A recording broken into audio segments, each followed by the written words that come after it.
Hi, I am Dr. Sridhar K, consultant neonatologist and pediatrician. Welcome to my channel. So we have had a few interesting videos, and today I intend to discuss a topic which is dear to my heart, that is my medical college days. So in this through this video I wish to impart to you a basic structure of a medical college curriculum. So this might help as career guidance for the students who are in year 10 onwards, who are thinking of a career in medicine, so what they look forward in the medical college. In the next video I will be discussing the changes in the way medical teaching is happening compared to the days I learned.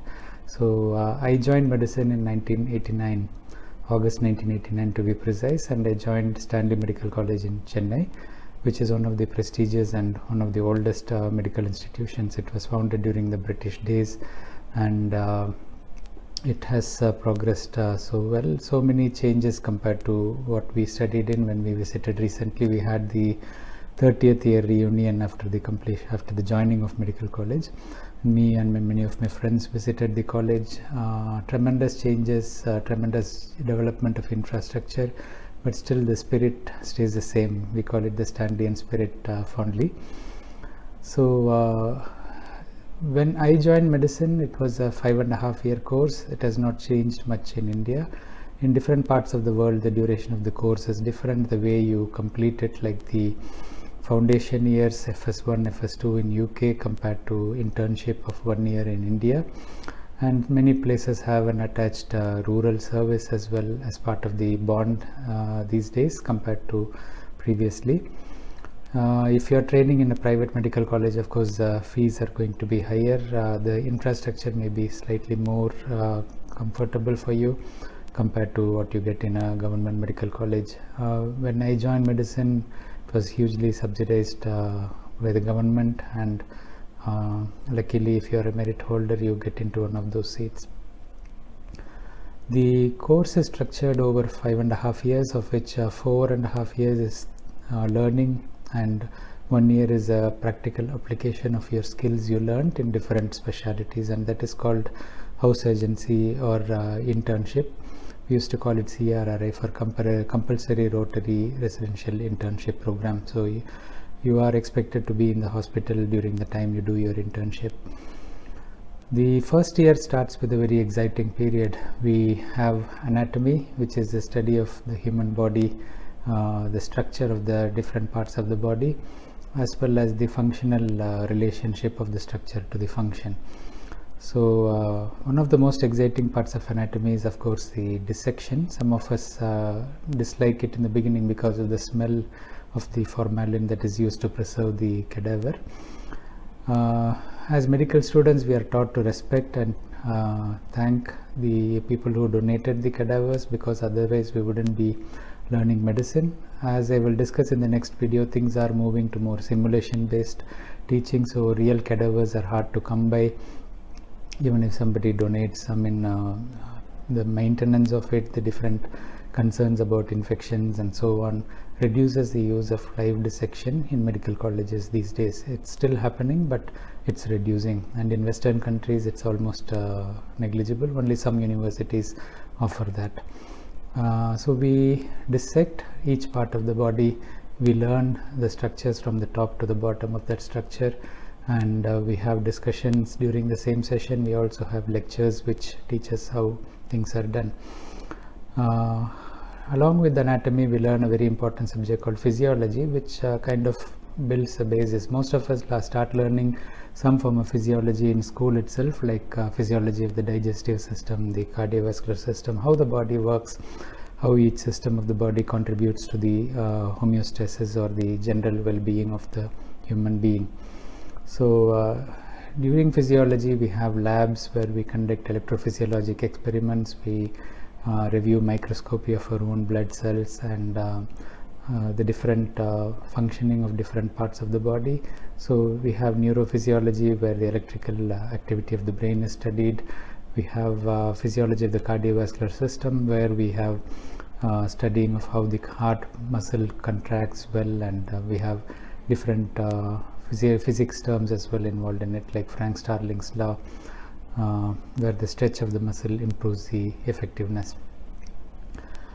Biochemistry is a third topic we learn in the first year, and obviously, as the name suggests, it's related to study of the chemistry inside the body, the various enzymatic processes, how proteins are produced, how the lipids are utilized, the glucose metabolism, and we also study in detail about diabetes mellitus and cardiovascular diseases like hypercholesterolemia, how their various aspects of impacting on the body, and so on.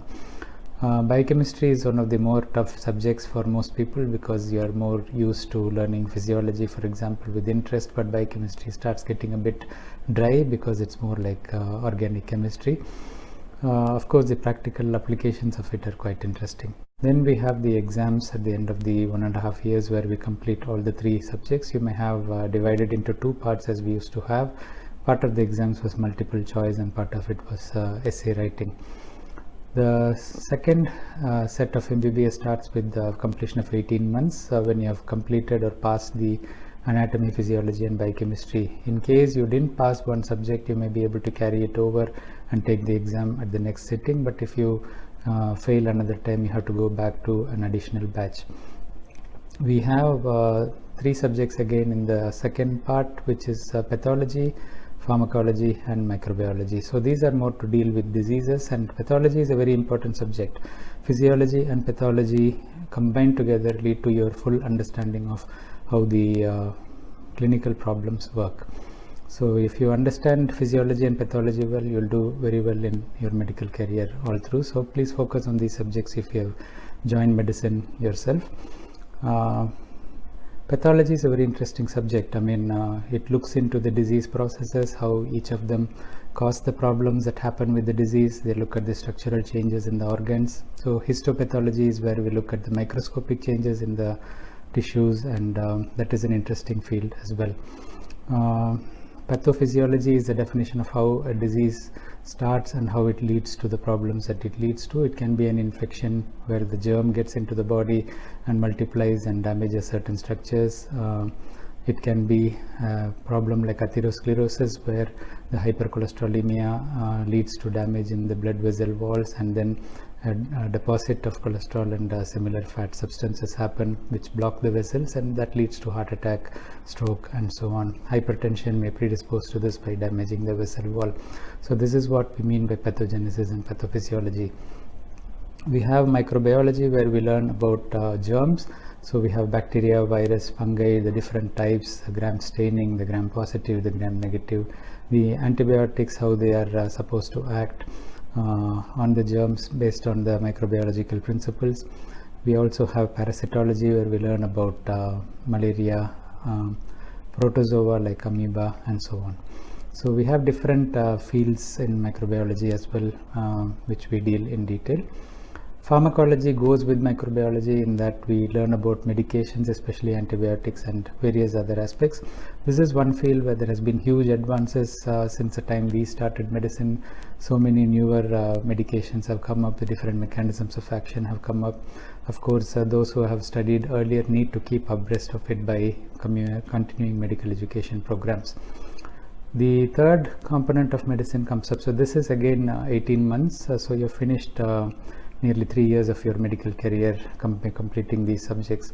The final 1.5 years comes to the clinical subjects. We start clinical shadowing in the third year after the completion of the anatomy physiology batch. That is only the shadowing because you are not actively examining the patients. However, once you finish pathology, microbiology, pharmacology, you start examining patients, you start presenting cases, you start doing specialties. So we used to have ophthalmology, ENT, pediatrics as clinical subjects, and we used to have community medicine, preventive and community medicine, as well as forensic medicine as the 4th year subjects. These subjects are no less important, and actually preventive medicine, now we are seeing the COVID pandemic and the response of the WHO, different organizations. When we were studying, we had the HIV pandemic and the response of the World Health Organization. Very huge advances have come up in public health. The infant mortality rate when I was studying was around 130 to 150. and now it's much lower, less than 50 in most parts of India. Kerala always used to be a front runner in those days, and even now it continues to be, with the infant mortality rate almost coming to the Western setups like 10 to 15. So we have the final subjects where we have obstetrics and gynecology, internal medicine and general surgery. So these are very interesting. We have our clinical postings. We keep studying these subjects and presenting cases related to them. We examine patients, we summarize, we discuss. So our clinical thought process is the history taking, how we assess the patient's condition, how we proceed with the treatment. So all these are done during this stage. The exams are clinical right from the 4th year, so we have practical exams where we examine patients and present as well. So once we finish the final year, we enter the house surgency or internship period, where we are rotated in all these specialties, including community medicine. We have internal medicine, obstetrics, gynecology, where we actually deliver babies. We may assist with surgeries during the surgical posting. We are not independently doing anything, but you are learning. If you are going to be posted in a primary health center, for example, this training is going to be invaluable, because you may be independent there and you may be catering to such procedures yourself. Minor procedures like incision, drainage and so on would come into the practice as well. So we have the 5-year course, 5.5-year course, at the end of which we get our qualification. You complete the MBBS the time you pass your final year exams. However, you get the certification only after you have completed your compulsory internship period, obvious reasons. When you are in the final year and when you are entering into the internship, you start planning for your post-graduation. Depending on your area of interest, you may want to shadow someone after you finish your internship for a period of time if you are not clear. Of course, the preparation for the postgraduate courses, the NEET exams or any foreign exams you may be considering, starts right from the time you start your internship, so you plan and enter into it. So in the next video, I'll be looking into how the structure of the medical course and the curriculum is changing, especially in India as well as in Western countries. So I hope this gives you a simple overview, and do share with anyone you think might be interested in joining a career in medicine. Thank you.